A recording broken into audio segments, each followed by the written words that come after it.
Good afternoon, everyone, and welcome to this webinar on UAE Corporate Tax.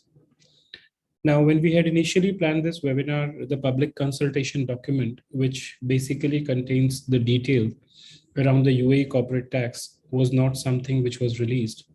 But last evening it was released, and what we thought was it would be best if we can just include a large part of what lies there in this particular course that we are going to do today.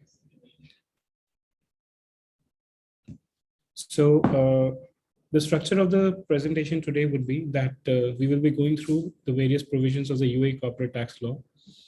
The public consultation document that has been issued yesterday provides a lot of clarity in terms of who all will be taxed, what kind of exemptions will be available, what are the compliance timelines. Particularly for the free zones, there are a lot of clarifications which are there. So all in all, just to get clarity, I think it's a big step in terms of the public consultation document. Of course, there is a time up to May 19, 2022 to provide comments on this particular document. And then obviously there will be changes which are going to get incorporated. And once those changes are incorporated, then the law will be issued. But in terms of the guidance as to how this thing is going to move, it's a lot of informational stuff that has been given in the public consultation document that we're going to discuss today. It might be a bit premature, but whatever queries you have, we can take them towards the end of the session. You can leave your comments also in the comment section of this LinkedIn profile or in the YouTube channel if you're watching it there live. And we'll try to cover almost whatever is our time permits. Yes, like I mentioned, it's a new law, new things. There will be a lot of questions which you might be having. We'll try to address as many of them as possible. But this will definitely be followed up with more such sessions to get you a hang around the UAE corporate tax. So in terms of the timelines, if I just look at how this law has moved over the last few months, on January 31, 2022, the Ministry of Finance had announced that UAE will be applying a federal corporate tax. The effective date for this was announced to be June 1, 2023, and this has been reinforced in the public consultation document. I'll call this as PCD for the purpose of our discussion today so that it becomes easier for you. So in the PCD also, they've mentioned that the effective date is June 1, 2023. And whenever the financial year commences for a company, so let's say if it commences on 1/1/24, then that's the financial year that they have to follow. The return filing timeline is now prescribed to be 9 months from the end of the relevant financial year. So that's the first thing you should be aware of. So let's say for someone whom the financial year is commencing on the 1st of January 24, they have to file their return by 30/9/2025. So that's the date by which the return needs to be filed. And the taxes also need to be paid by that date. There's no provision that any company has to pay advance taxes. The taxes will need to be filed along with the return of income. And now the draft PCD has been issued on April 28, which was yesterday. The public has been advised that if there are any comments, all the stakeholders who are interested can go to the MOF website. There's a particular link for it, and they can submit their comments by May 19, 2022. Now, some suggestions that have been given in terms of what kind of comments are invited or welcome for that matter are that, of course, these comments have to be given online. The second thing is that the comments should be in such a fashion that they seek to reduce the compliance cost and complexity. I must say the compliance guidelines which have been prescribed are fairly simple if you look at some of the other jurisdictions. But still, the emphasis from the government is that if you provide some comments, you should also provide comment as to how the complexity and the compliance cost for businesses can be reduced through this, how tax jurisdiction or tax environment can be made more certain for the taxpayer. If there are any areas that are not covered in the PCD, there are suggestions which are invited on that, of course, with the overall objective that has been listed out. And needless to mention, the government has clarified that the confidentiality of whatever submissions are made shall be maintained. They will not be shared externally at all, and even limited internally. So what is the rationale? Why corporate tax has been introduced in the UAE? The first rationale is that the UAE wants to cement its position as a leading investment and business jurisdiction. The second is that the tax regime is proposed to be in line with the best global practices, which is easy for the investors to understand, not very, very complicated, and it's more stable over a period of time, so that there are no such changes that kind of just takes away the icing on the cake for the investors in terms of returns. And this corporate tax regime is expected to form the basis for the support that UAE has towards the implementation of the global minimum tax. The objective behind the UAE corporate tax is to create a simple, certain, flexible, neutral, and a transparent tax regime, which facilitates the ease of doing business. At the same time, is not something which becomes a burden on the businesses or other stakeholders. So under the UAE tax regime, who all are taxable person? Now, if I look at the PCD, it mentions that, at a broad classification level, there can be natural persons, someone like you and me, and these natural persons may be carrying out a business activity or a commercial activity, or they may be getting other income like the employment income, the investment income, interest income, etc. So the classification of the taxability would depend on the nature of income and the category of taxpayer. So for that purpose, the taxable persons have been classified into natural persons. Then there are legal persons, something like a company, which can again be a domestic or a foreign company. If it's a domestic company, of course, there's a different set of rules which apply. Under the PCD, it has been clarified that the worldwide income of a domestic company will be liable to tax in the UAE. Whereas when you talk about a foreign legal person, it is only their income which they have earned through a permanent establishment in the UAE or through a source of income which is in the UAE. Of course, there's a definition again for source of income as to what would be constitute that an income is sourced from UAE or UAE sourced income.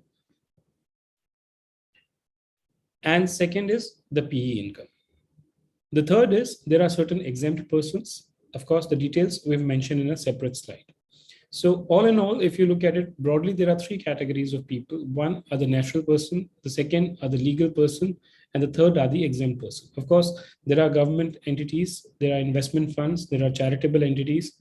All of them are, again, there is our detailed guidelines in terms of how they are proposed to be taxed under the UAE corporate tax law. One important thing which is there in the public consultation document is that even if there is a foreign company, it can be deemed to be a resident of the UAE if its control and effective management is situated in the UAE. And to see whether the control and management is situated in the UAE or not, how the directors are acting, where they are situated, and decision-making is taking place is something which is going to be looked at. Again, in line with the international tax practice, it is not something which is different compared to what already exists. Now, when we talk about a natural person, someone like you and me, if a natural person is carrying out a business or a commercial activity in the UAE, corporate tax is going to be applicable on such income.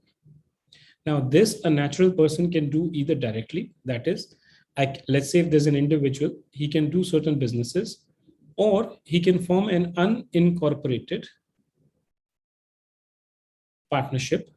And if he does it through this partnership, then the income earned by the partnership will be taxed in the hands of the individual. We'll come to the taxation of partnerships again, but partnership under the proposed PCD is supposed to be made as a transparent entity, which means the income of the partnership firm will be taxed in the hands of the individual. Now, if there is any income other than the income which is done from a business or a commercial activity, it will not be taxable. But the important part is that under the anti-abuse provisions, the deduction which will be available to the business. So let's say, for example, there's company A, which makes employment income to individual. Now, in the hands of individual, this employment income is not taxable because it constitutes other income. So if this individual is related to this company A, just to ensure that this company does not claim excessive deduction, at the same time, there is no tax in the hands of the individual, there are limitations in terms of when and how this will be deductible. When we look at the category of exempt persons, I think I will not go in detail, but still at a broader level, the federal and the emirate governments and their departments, authorities, and public institutions are something which will be exempt. Wholly government-owned companies, UAE companies, that carry out a sovereign or a mandated activity and that are listed in a cabinet decision will be exempt person. At one of the places, the PCD mentions that if there's a company, a government-owned company, which is carrying out commercial activities, they may be liable to corporate tax. Businesses engaged in the extraction and exploitation of UAE natural resources that are subject to Emirati level taxation, because they are already subject to Emirati level taxation, they are not going to be covered under the corporate tax regime. Their taxation will continue to be as per what it has been.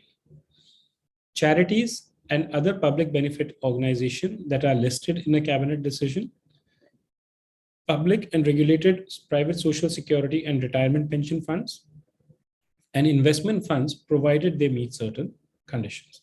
So each one of them will be an exempt person.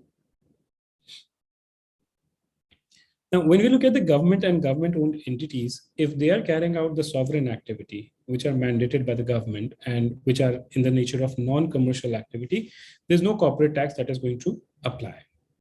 However, if they are carrying out a business activity under a trade license, the PCD provides that they may be liable to taxation, provided this activity is not something which is being required to be done by them as a sovereign activity or a mandated activity. Government-owned UAE entities carrying out sovereign or mandated activity, they are also exempt from corporate tax. They are exempt. Here, it may be applicable. And the subsidiary of UAE government-owned companies, they can also claim exemption subject to certain conditions.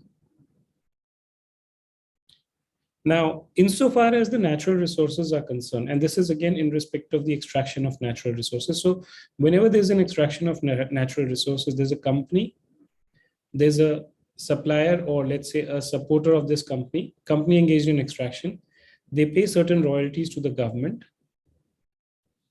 So what the proposed PCD provides is that the royalties earned by the government or other income earned by the government from these companies which are engaged in extraction of natural resources will be exempt from corporate tax.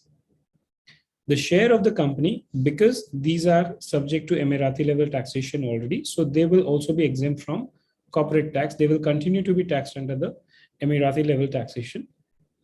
However, the suppliers, etc., or contractors or subcontractors working for this company will not be eligible for the exemption. They will pay corporate tax and they will be covered under this particular regime because they are not actually covered under the Emirati level taxation. The next question comes around, how will the partnerships be taxed? So let's say, for example, if there is a UAE limited liability partnership and it has certain UAE partners and certain non-UAE partners.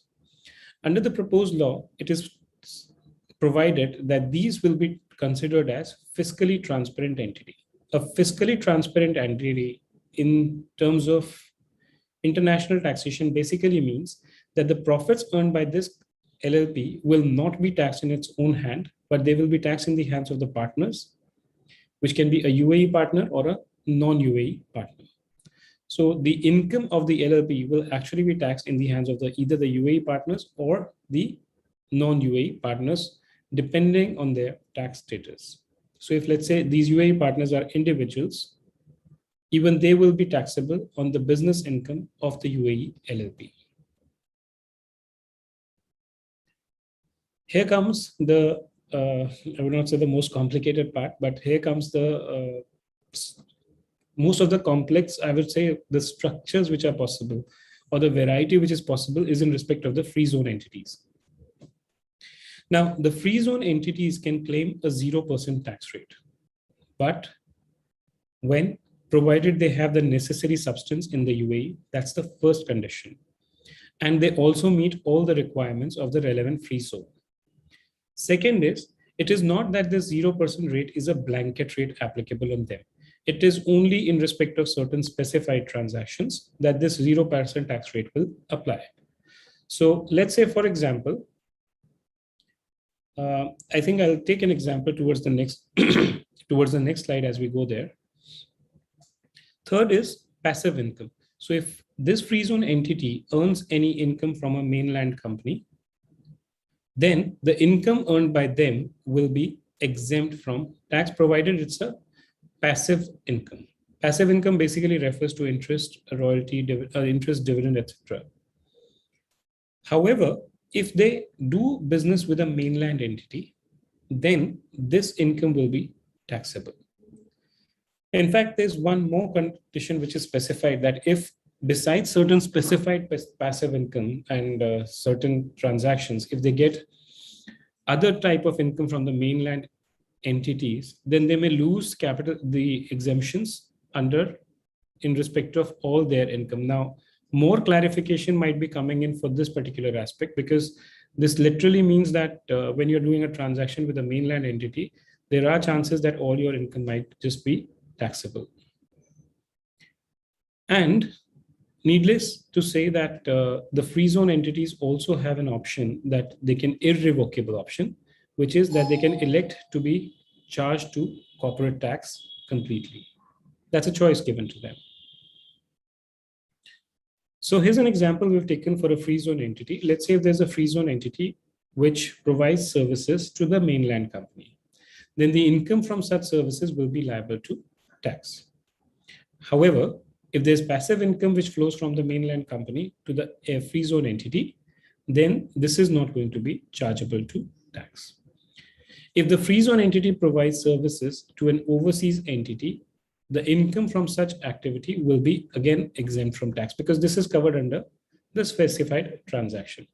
There are a lot more scenarios that can be considered in as a part of this particular thing, but given the paucity of time and because we hadn't planned for this particular detailed session, given the law was not there, we are not getting into three. But yes, we would be coming up with our corporate tax course, a complete course on UAE corporate tax, where basically we are going to be explaining each and every possible situation which is going to be applicable in respect of the UAE corporate tax, and how that is going to impact the companies, the individuals, and others operating in UAE.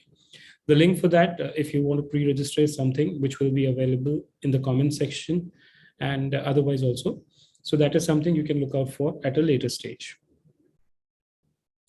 Now, when we talk about the basis of taxation, the natural person or the legal entities, etc., may be qualifying as a resident or a non-resident.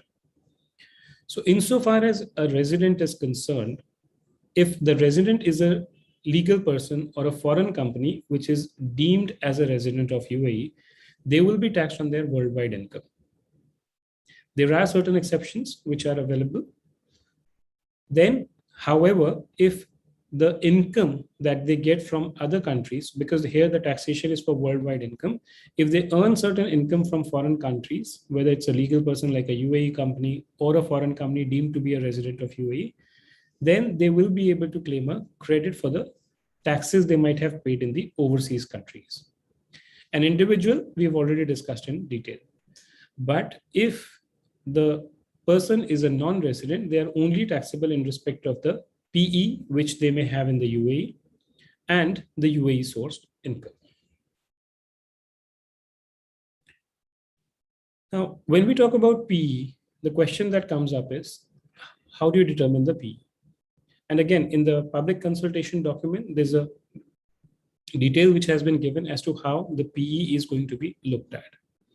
The first and the most important part there is that the UAE PCD actually has mentioned that they would be looking at the OECD Model Tax Convention for the purpose of what would constitute a permanent establishment.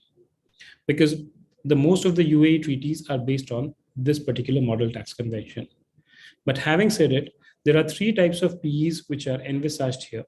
One is a fixed place, second is a dependent agent, and third is in respect of a regulated investment manager. Let's look at the third one first. The regulation mentions that if there's a regulated investment manager who's providing discretionary investment services to a fund outside the UAE, then this regulated investment manager by themselves would not constitute a PE in the UAE. When we talk about fixed place, there are tons and tons of commentary available on this. Even the OECD Model Tax Convention commentary is available.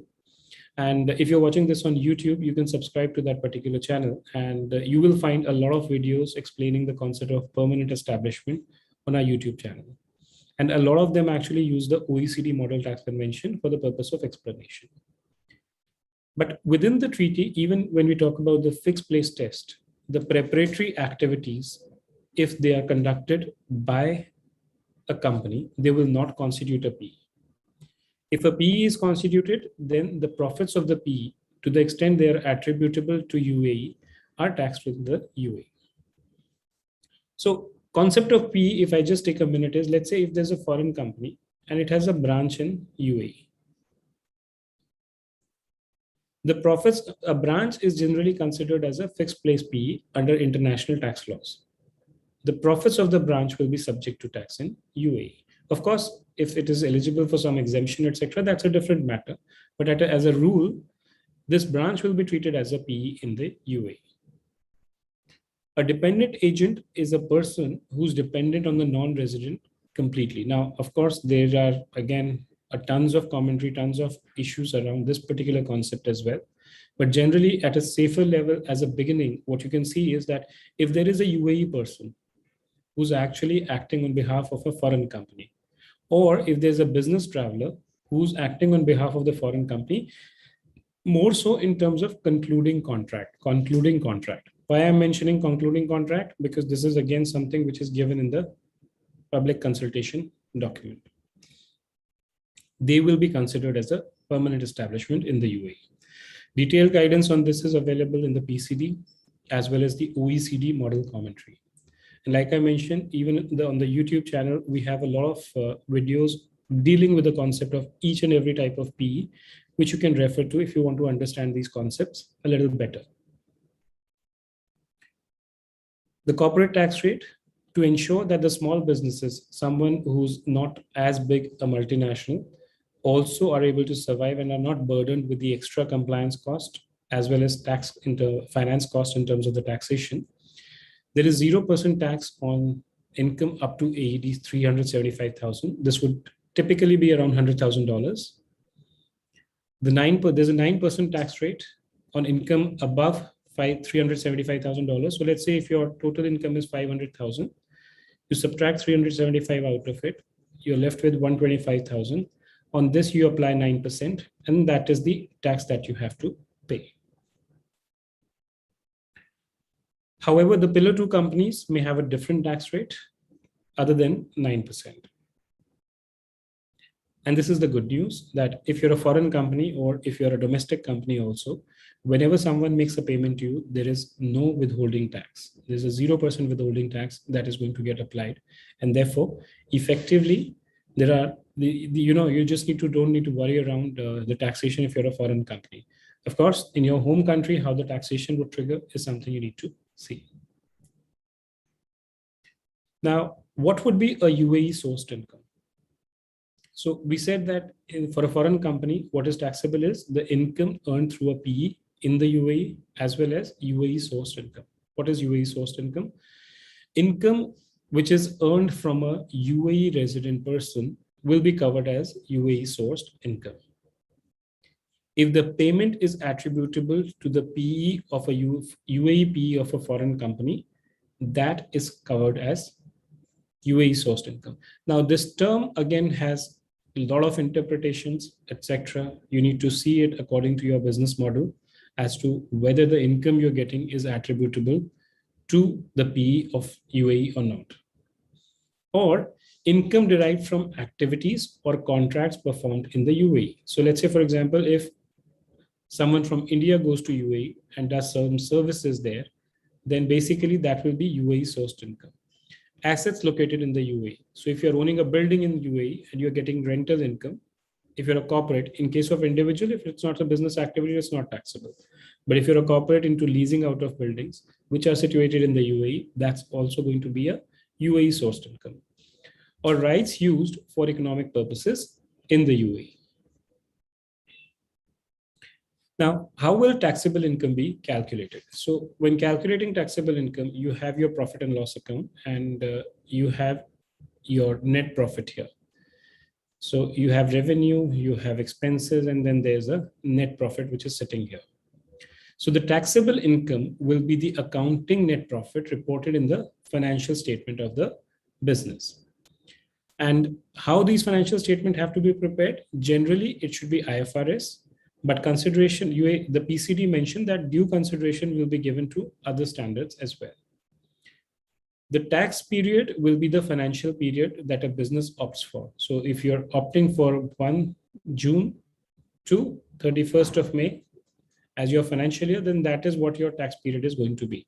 Unlike in some other country where there's a standardized tax period and you have to calculate your taxable income for the same period, irrespective of what's the financial year you follow for the purpose of your financial statements. Again, one of the other interesting things which mentioned is around unrealized gain. Now, every business would have certain unrealized gain. Some may be capital in nature, some may be in revenue in nature. While the PCD does gives an idea in terms of what is capital and what is revenue, they also mention that while the capital unrealized gains are unlikely to be taxed as income, the revenue unrealized gains may be taxable as income. Of course, when more detail comes in, one can look at in terms of how those are going to be. And the last one is something, again, which is very, very common in international parlance. It's the limitation on the deduction of interest. So suppose there's a UAE company that pays interest to another related party outside UAE or another foreign company. Now, in case of related party, transfer pricing is going to be applicable and only the arm's length payment will be allowed as a deduction. But there are certain additional rules which are intended to ensure that there is no anti-abuse and companies are not thinly capitalized to erode the UAE tax base. First is that if the recipient is not taxed on the interest income, then deduction will not be applied. Second is the total interest deduction which will be allowed will be 30% of the EBIT. Now, interestingly, the word used in the PCD is that only the net interest should not be more than 30% of EBITDA, which means that if you're paying interest also, you might be allowed to deduct it, and only the net amount of interest is something which will be considered for the purpose of this limit.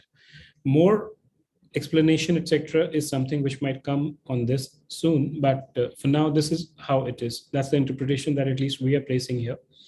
Maybe there might be changes, there might be another set of guidelines that might come in near future, but we need to just watch out for it. And then if there are related party payments, transfer pricing will be applicable. If there are payments to FZE entities, of course, the FZE entity has a 0% tax rate on interest income from the mainland company. Therefore, it is going to be scrutinized as to whether the payment which are being made are justified or reasonable. Tax losses. Now, again, initially when the announcement was made, it was said that the tax losses will be allowed to be deducted, but now we have more clarity around what will be allowed to be deducted. So entities will be allowed to set off tax losses. Again, tax losses are something which are incurred by a company after the date when the corporate tax comes into effect. So if your first financial year starts from 1/1/24, then only the losses that you have incurred after this date is something which is going to be allowed as a carry forward or otherwise. But even in that case, your 75% of the taxable income is the maximum set off that is going to be allowed, which means, so let's say if your taxable income is 1 million dirhams, yeah, you can only set off a maximum of 750,000 of losses and you still have to pay tax on 250,000. There's an unlimited carry forward. There's no restriction in terms of how many years you can carry forward the tax losses. However, this is subject to the condition that the shareholders who had incurred the loss are the ones who should be entitled to claim a set-off. In some cases, leeway might be given if the business continues, a business that is done earlier and now continues to be the same. But again, the details around that is something which might come in. The listed entities are excluded from the change in shareholding rule. And certain losses are excluded. So like I mentioned, some losses before the date when the corporate tax comes into effect. the losses which might be incurred by an FZE entity when it was claiming a 0 corporate person corporate tax rate will be not allowed to be set off. And there are further another set of conditions and losses which are excluded. Now, let's look at the exemptions which are available. For individuals, capital gains and dividends on shares or other securities in their personal capacity are exempt. The employment income, the interest income, and income from bank deposit or savings are exempt. If they've made investment in real estate, that is exempt, provided it is not carried out as a business activity which requires obtaining a commercial license. Now, the law recognizes that there might be certain restructurings or reorganizations within group companies. Now, because the ownership remains the same, therefore the law has provided that in case there are any mergers or spin-offs or other restructuring which are done by the groups, there will be an exemption which will be provided from applicability of tax on such reorganizations. But again, this is subject to certain conditions in terms of the ownership, common ownership, etc. But where the restructuring or reorganizations are not feasible or not covered under their exemption, group companies can even transfer assets and liabilities between themselves, and there will be no taxes on transfer of such assets or liabilities.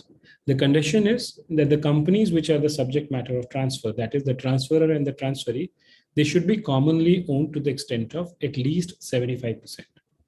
And there should not be any change in the shareholding for a period of 3 years. If there is a change, then whatever exemption was given earlier is going to get withdrawn, and the person who had transferred will need to pay taxes in the year when these conditions are breached. Again, dividend and capital gains of qualifying shareholding of UAE businesses. So if there's a UAE corporate shareholder, if there are certain qualifying shareholdings which they get in the form of dividend and capital gains, they will be exempt. Dividend and capital gain of qualifying tax-paying shareholding of foreign companies. So if there's a UAE company, it owns shares in, let's say, a UK company, and this UK company is paying taxes at least 9%. Then if they transfer the shares of this company and there are capital gains, or if they get dividend income from them, they will be exempt. The tax-paying company has to be the transferee whose shares are getting transferred. Foreign investors' income from dividend, capital gain, interest, and royalties, again, they are expected to be exempt from tax. So here is another important and very, very quite oftenly used thing which is applicable. If there is a UAE entity which has a branch in a foreign company, how will the income of the branch be taxed in UAE? So there are two ways in which UAE has provided that you can either claim the foreign branch profit exemption, which means whatever profits have been earned in this branch will not be taxed in the UAE. Or you may choose that if there are any taxes which are paid by this foreign branch, you can claim a credit in UAE for such taxes. Of course, the credit will be restricted to the amount of tax payable on the relevant income. If the tax paid is higher, then there is no refund which is going to be given by the UAE government. Now, this is another important part of the entire UAE corporate tax law, which is that around tax grouping. So tax grouping, basically what it provides is that if there's a parent company in the UAE, which has several entities under it, it can choose to form a tax group and file a single tax return. However, the filing of tax of single return is available only when the shareholding in the underlying entity exceeds 95%. So a UAE group can claim, provided there's a 95% shareholding and voting rights, only one single tax return will be filed. However, when you form a tax group, you cannot have entities which are exempt from corporate tax or a free zone entity. You have to ensure that the financial year is common for all the entities for which the tax group is being claimed. Now, in case of entities where this 95% shareholding is not met, there is a provision whereby the tax losses will be allowed to be transferred, provided the tax grouping conditions are met. What this means is, suppose if I look at these two entities, here the proportion is 76 and 66. 66 is not going to get covered under transfer of tax losses provision because 75% is what is proposed in the public consultation document. But for this entity, if it has tax losses, it can transfer it to this particular entity where 99% ownership is there, provided certain conditions are met. So transfer pricing is again introduced. It will be applicable to related parties. I would not get into the details in terms of what methods, what documentation, etc. needs to be done. But at this stage, it is suffice to see that transfer pricing is going to be applicable for transactions with related parties.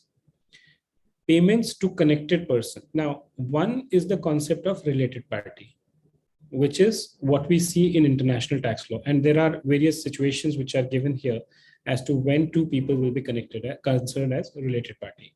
In addition to related party, there's also a concept of connected person.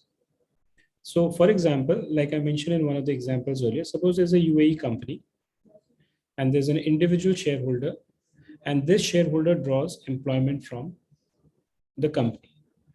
Then this person is going to get covered as a connected person, and any payment made to him will be deductible subject to certain conditions. That will be to verify that the payment is genuine and it is not being done with an intention to evade or reduce taxes. The compliance has to be with OECD transfer pricing guidelines. And there was a requirement to submit documents and maintain local and master file. So basically, for more details around these things, like I mentioned, we will be conducting a UAE corporate tax course. And if you want to pre-register yourself, there's no outflow that is involved. You can just go and register yourself at this particular link. Again, we'll drop this link in the message box as well. And there we will be covering all these aspects in much more detail. Much more will, let's say, we plan to have at least 100 case studies around different companies, different things, where examples will be there to see how these are going to practically impact you. Now, insofar as the compliance is concerned, the FTA will be the responsible institution for the administration, collection, and enforcement of corporate tax. The MOF remains the competent authority for exchange of information. All the business will need to register and file a corporate tax return. When I say all, even free zone entities have to file a return. There are no advanced tax payment which needs to be made. And there's no withholding tax which will apply whether on domestic or cross-border payments. Now let's look at the case of an Indian company. And this will be equally applicable for other foreign companies also. So let's say there's an Indian company. How is it impacted by these proposed changes?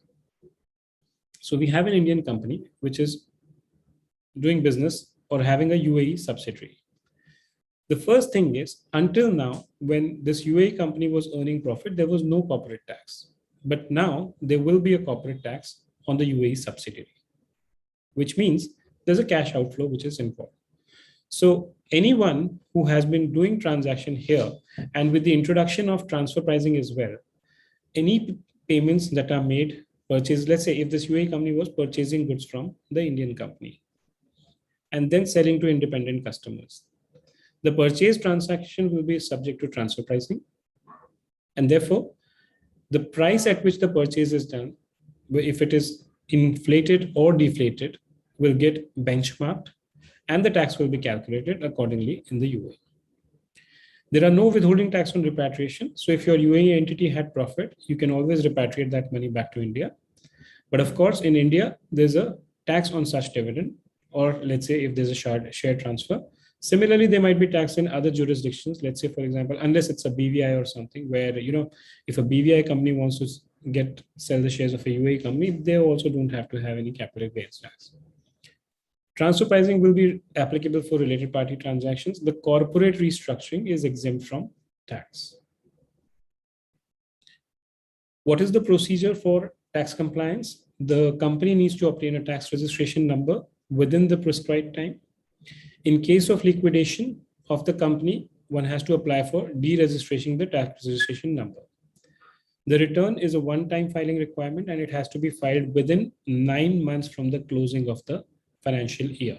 So if it's 31st December, it is going to be the next 30th September. If it is 31st of March, then it is going to be 31st of December, and so on. The payment of tax has to be paid before filing of return.